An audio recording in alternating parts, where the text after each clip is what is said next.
नमस्कार दोस्तों। तो आज की हमारी जो कहानी है, भगवान कैसे दिखते हैं।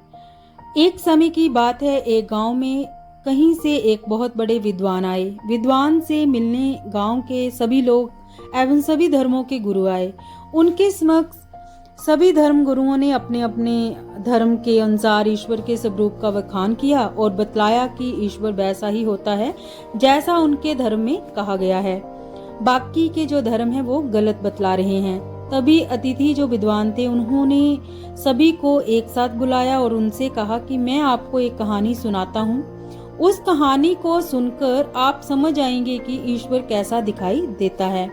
उनके द्वारा सुनाई गई कहानी इस प्रकार है।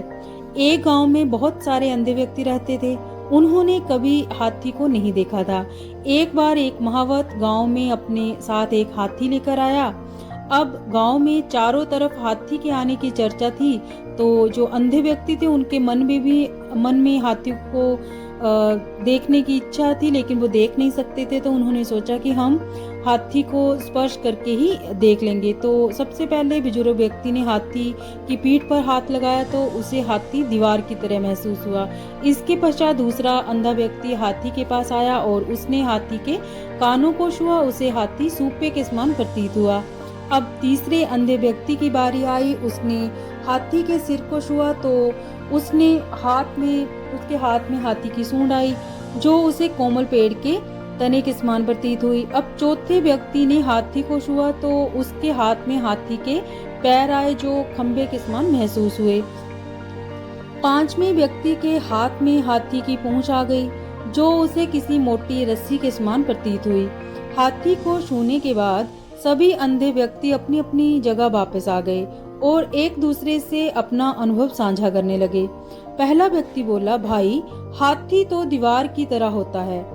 उसकी बात सुनकर दूसरा व्यक्ति क्या कहता है, नहीं नहीं, हाथी तो सूपे की तरह होता है। तीसरा व्यक्ति बोला, हाथी ना तो दीवार की तरह होता है ना ही सूपे की तरह, हाथी तो कोमल पेड़ के तने के समान होता है। तीसरे व्यक्ति की बात सुनकर चौथा व्यक्ति बोला, नहीं नहीं, तुम सब गलत बोल रहे हो, हाथी तो खंबे के समान होता है। अंत में पांचवा व्यक्ति कहता है, आप लोगों को कुछ भी नहीं मालूम, हाथी तो एक मोटी रस्सी के जैसा होता है। इस तरह उन पांचों व्यक्तियों में आपस में बहस होने लगती है। सभी को लगता है कि वे ही सही हैं, बाकी सब गलत। उन सब की बहस ने आपसी झगड़े का रूप ले लिया।